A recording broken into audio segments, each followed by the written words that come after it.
আসসালামু আলাইকুম। এখন আমি আপনাদেরকে দেখাবো যে আপনারা অ্যাসাইনমেন্টগুলো করার পরে যদি পিডিএফে যদি না আসে, যেমন এখানে আমি ফাইলে গেলাম, ফাইলে গিয়ে সেভ অ্যাসে দিলাম। এখান থেকে যদি ওয়ান ড্রাইভে থেকে কম্পিউটারে নিয়ে আসবেন, আসার পরে কোথায় সেভ করবেন সেটা সিলেক্ট করবেন। আমি করে দিলাম ডেস্কটপ।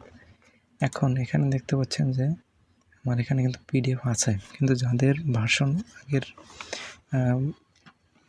পাওয়ার পয়েন্টের ভার্সন যাদের পুরাতন, তাদের কিন্তু এখানে পিডিএফ নাও আসতে পারে।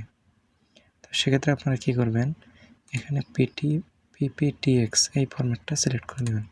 তো সিলেক্ট করার পরে এটার একটি নাম দেবেন, যেমন ধরুন আমি নাম দিলাম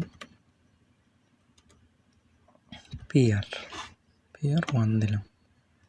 এখন PR1 সেভ হয়ে গেল আমার ডেস্কটপে। এখানে দেখতে পাচ্ছেন আমার এই যে এই ফাইলটি সেভ হলো PR নামের। এখন আমি কী করবো, চলে যাব একটি ব্রাউজারে।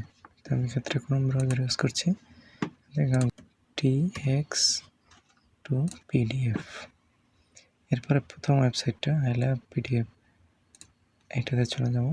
এখন এখান থেকে আমি এখানে সিলেক্ট পাওয়ার পয়েন্টে ক্লিক করলে আমার সরাসরি এই ফাইল সিলেক্ট করার জন্য এই উইন্ডোটা ওপেন হবে।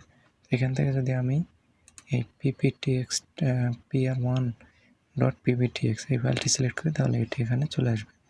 অথবা আমি আরেকটি উপায় করতে পারি, সেটা হচ্ছে এখান থেকে আমি এই ফাইলটিকে টেনে সরাসরি এখানে নিয়ে এসে ছেড়ে দেব। তো তাহলেই আমার ফাইলটি সিলেক্ট হয়ে যাবে। এরপরে দেবো কনভার্ট টু পিডিএফ। তো এখন এখান থেকে দিয়ে দেবো ডাউনলোড পিডিএফ। তো ডাউনলোড পিডিএফ দিয়ে দিলে বন্ধুরা এখানে আমার পিডিএফটি ডাউনলোড হয়ে গেছে। তো এখান থেকে যদি আমি এই পিডিএফটা ওপেন করি, দেখতে পাচ্ছেন আমার সেই পিডিএফটি এখানে কিন্তু সেভ হয়ে গেছে। ধন্যবাদ সবাইকে।